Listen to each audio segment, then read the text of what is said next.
Selamat sejahtera saudari di sana. Mari kita berkenalan sedikit pada malam ini sebelum kita memulakan perbincangan kita pada malam ini. Saya Nur Syahidah dan awak saudari?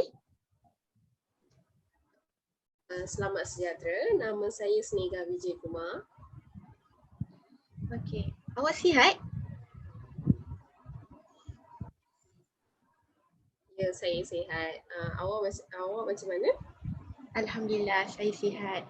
Okey, pada malam ini saya ingin membuat sedikit perbincangan atau lebih tepat sekali bertukar pendapat dan perkongsian mengenai adab-adab kehidupan sebagai seorang Muslim dan juga adab-adab sebagai kehidupan sebagai seorang non-Muslim. Okey, topik kita pada malam ini yang pertama ialah adab dengan jiran. Okey, kita semestinya mempunyai jiran. Tak kisahlah jiran kiri, kanan, depan atau belakang. Okey. Pertama sekali, kita mestilah sentiasa memulakan jiran kita dengan cara saling menghormati antara satu sama lain.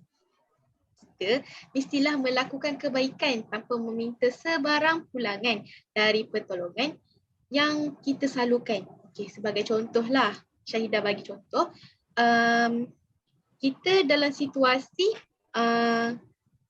jiran menjemur kain dan hujan turun.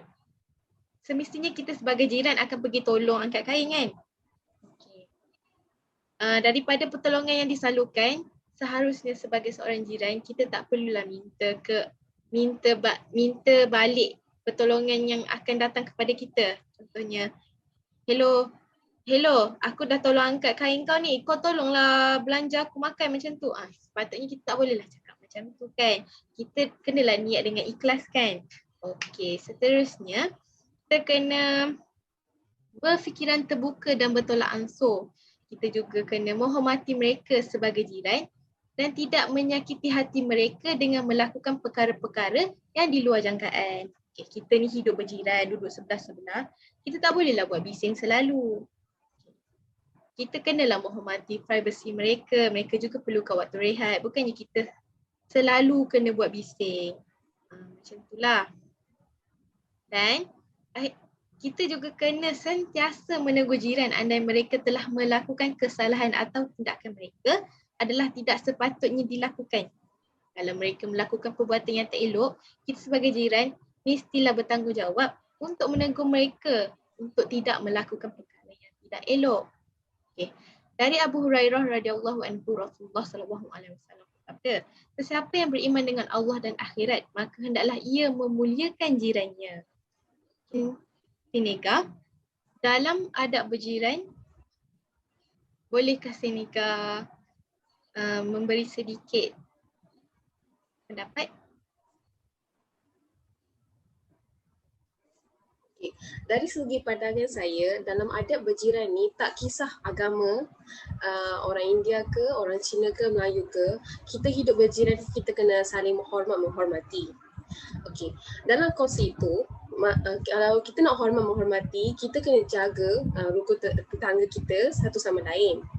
Contohnya, saya bagi contoh, dalam menjaga keamanan perumahan kita tu, kita tak bolehlah pasang lagu kuat-kuat sebab jiran kita pun mungkin dia datang rumah nak duduk, nak berehat dan nak rehat lah daripada apa yang dia dah buat kat luar kan, penat. So kita kena hormat dia orang, kita tak boleh kacau ketenteraman dia orang. Tu satu-satunya cara kita nak hormat dia orang. Okay. Lepas tu kalau ada perayaan, tak kisahlah kat perayaan Deepawali ke apa, kita kenalah ajak mereka untuk datang rumah terbuka kita. Tu satu caranya kita hormat dia orang. Walaupun berbeza agama, kita tetap hormat dia. Topik kita yang kedua pula adalah adab dengan orang tua. Kita mempunyai orang tua kan, tak kisahlah ibu bapa ke, nenek ke, saudara mara ke atau jiran-jiran juga yang lebih tua pada kita, kita mestilah hormatkan. Okay. Yang pertama, kita haruslah berbicara dengan lemah lembut, menggunakan nada suara yang lembut tanpa menggunakan kata-kata yang kasar. Kita juga kena berhati-hati ketika memilih perkataan. Hal ini kerana kebanyakannya orang tua ni mempunyai hati yang mudah terasa. Biasalah orang yang berumur ni andai kata kita tertengking mereka pun, mereka akan terasa hati dengan kita. Apabila kita keluarkan kata-kata yang begitu secara tidak sengaja atau sengaja, eloklah kita cepat-cepat memohon maaf daripada mereka. Okay. Dari hadis Al-Bukhari, riwayat Al-Bukhari, jika para sahabat berbicara dengan Rasulullah, mereka merendahkan suara mereka dan mereka tidak memandang tajam sebagai bentuk penganggungan terhadap Rasulullah. Sekiranya kita sentiasa beradab dengan orang tua, kita akan dipandang elok dengan generasi yang akan datang. Supaya generasi yang di atas-atas kita atau di bawah-bawah kita akan terikut dengan adab yang kita pelajari. Okay. Bagi pandangan Senega, sebagai seorang non-Muslim? Dari segi pandangan saya merasakan benda ni adalah sama bagi setiap agama, tak kisah, sebab hormat orang tua adalah sangat penting dalam sesebuah keluarga. Menghormati orang tua adalah sangat penting. Di mana kita boleh tengok dah, kalau orang India, kita nak tahu cara diorang mendidik anak mereka untuk diorang memastikan anak mereka menghormati orang tua adalah membongkokkan diri masa berjalan di hadapan orang tua. Itu adalah salah satu contoh yang diamalkan. Okey, topik kita yang terakhir adalah adab-adab menuntut ilmu. Okey, yang pertama ialah mengikhlaskan niat dalam menuntut ilmu. Dalam menuntut ilmu ni, kita hendaklah ikhlas kerana Allah Ta'ala, dan seorang tidak akan dapat menuntut ilmu jika bermanfaat jika dia tidak ikhlas kerana Allah. Dalam surah Al-Bayyinah, padahal mereka tidak diperintahkan melainkan supaya menyembah Allah dengan mengikhlaskan ibadatnya, lagi tetap teguh di atas tauhid, dan supaya mereka mendirikan sembahyang serta memberi zakat, dan yang demikian itulah agama yang benar. Zakat di sini adalah sebagai derma. Yang kedua adalah rajin berdoa kepada Allah Ta'ala, memohon ilmu bermanfaat. Dan hendaklah setiap penuntut ilmu sentiasa memohon ilmu yang bermanfaat kepada Allah Ta'ala dan memohon pertolongan kepadanya daripada ilmu yang serta selalu kita memerlukannya. Okey, di sini saya nak ulas. Ketika kita menuntut ilmu kan, sebagai seorang Muslim, Senega pun belajar di dalam kelas kan bersama orang-orang Muslim. Sebelum kita mula belajar, kita akan membaca doa belajar kan. Okey, di situ adalah salah satu contoh untuk sebagai seorang Muslim memohon berkat daripada Allah sebelum kami memulakan pembelajaran di sekolah. Okey, yang ketiga adalah menghormati para guru yang memberi ilmu kepada kita. Kita sebagai seorang pelajar mestilah kita menghormati mereka, tidak mengkasari mereka, mendengar perintah mereka, menghantar kerja tepat pada masa dan tidak melanggar peraturan yang telah diberikan. Itu adalah salah satu contoh untuk mendapat ilmu yang berkat daripada Allah dan para pemberi ilmu. Kita juga perlu bersungguh-sungguh belajar dan selalu merasakan dahagakan ilmu. Pada pandangan saya, tak kisahlah kita agama mana pun, semua agama mengajar kita untuk ke arah kebaikan. Jadi ilmu ni adalah perkara yang perlu dikongsi kepada semua supaya dia memberi manfaat kepada semua. Jadi contohnya kalau seorang ilmuwan, dia kedekut untuk berkongsi ilmu tu tak akan sampai ke kita. Jadi itulah contohnya kita perlu kongsi ilmu supaya semua dapat manfaat yang dia dapat. Dan dari segi lain lagi, ilmu ni adalah satu perkara yang sangat bernilai. Jadi benda yang bernilai apabila kita berkongsi kepada orang lain, dia akan memberi manfaat kepada kita. Itu pun boleh dikira sebagai satu sejenis derma juga, kita menderma ilmu kita kepada orang lain. Dari segi lain, menderma ni kita akan menderma jika kita ada benda yang lebih. Jadi itu adalah kiranya kita berkongsi apa yang kita ada lebih kepada orang yang tak ada. Jadi benda tu adalah satu kebaikan dan setiap agama juga akan membuat benda tu. Itu je. Faham. Okey, dalam agama Senegal lah kan, ada mengamalkan doa-doa sebelum belajar juga ke? Sebenarnya dalam saya tak pasti semua agama tapi macam orang Islam ada juga, macam tu juga sebenarnya orang Hindu pun ada, setiap untuk makan ada, untuk belajar pun ada, cuma tidak diamalkan oleh semua orang, tidak macam kiranya tidak diberi tumpuan untuk berdoa tu. Itu je. Terima kasih Senegal untuk meluangkan masa bersama saya bertukar pendapat mengenai adab-adab yang kita pelajari pada hari ini. Itu sahaja. Terima kasih. Daripada apa yang saya faham mengenai maqasid syariah ni, maqasid syariah ni adalah sesuatu yang perlu kita capai berdasarkan syarak. Okey, maqasid syariah ni terbahagi pula kepada 3 pembahagian, iaitu ad-daruriyat, al-hajiyat dan tahsiniyat. Okey, dalam ad-daruriyat ni kita perlu memelihara 5 perkara, iaitu akal, agama, nyawa, keturunan dan harta.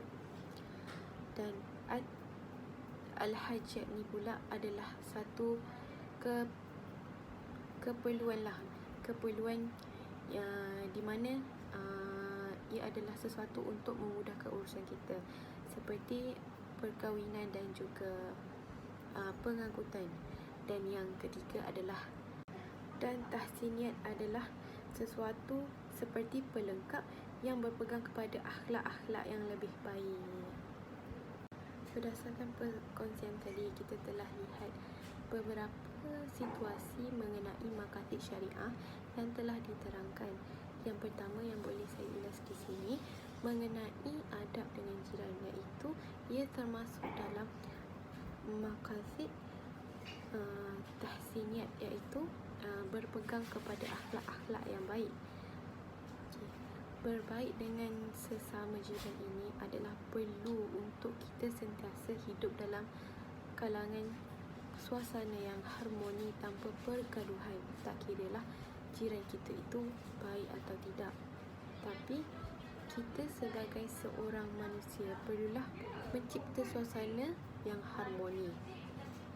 Okey, maqasid syariah daruriyah itu memelihara keturunan. Kita perlu memelihara keturunan kita agar keturunan kita, nasib manusia terpelihara daripada fitnah, dan juga maruah keturunan kita akan terpelihara. Disebabkan itu kita perlu beradab dengan orang tua. Apabila kita beradab dengan orang tua, keturunan kita akan mengikuti apa tindakan kita. Apabila kita berbuat baik, ia menunjukkan sifat kita yang baik, dan anak-anak kita akan mengikuti apa perbuatan yang baik. Sekiranya kita lawan dengan orang tua, nescaya suatu hari nanti anak-anak itu akan terikut dengan perangai yang telah kita tonjolkan apabila kita berkata-kata dengan orang tua. Oleh itu kita perlu sentiasa menjaga pertuturan kata kita. Okey, yang ketiga adalah adab belajar. Adab belajar itu kita perlu memelihara akal. Kenapa kita perlu memelihara akal? Akal itu penting sebagai seorang manusia, kerana setiap apa yang kita lakukan kita menggunakan akal. Setiap manusia di muka bumi ini diberikan akal untuk berfikir. Disebabkan itu Allah telah memberi akal. Kita perlu berbuat baik, perlu sentiasa berfikir mengapa anugerah itu diberikan kepada kita. Kita perlu menjaga dengan sebaik yang mungkin. Kita perlu sentiasa beradab ketika belajar, kerana melalui apa yang telah diajar, ia termasuk dalam akal. Kita perlu memelihara akal kita. Akal kita itu sangat penting kerana setiap umat manusia diberikan akal untuk sentiasa bertindak ke arah yang baik. Kita perlu manfaatkan akal yang Allah berikan. Tak semua orang dapat menggunakan akal. Memang mereka punya otak, tapi akal yang baik tidak semua manusia ada. Disebabkan itu belajarlah beradab ketika belajar agar ilmu yang kita dapat sentiasa tenang di dalam minda kita. Dan kesimpulannya, tuntutlah ilmu dan sentiasalah beradab dengan adab-adab yang baik.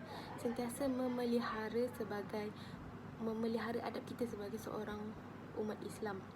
Walaupun kita perbezaan agama, tak semestinya kita berlainan adab. Mereka juga mengamalkan adab-adab yang baik di dalam agama mereka. Oleh itu, janganlah disebabkan perbezaan pendapat kita bermusuhan. Kita perlu menerima pendapat mereka dan juga pendapat kita tak semestinya pendapat kita betul, pendapat mereka salah. Mereka juga seorang manusia, mereka juga berakal dan mereka juga boleh berfikir secara terbuka.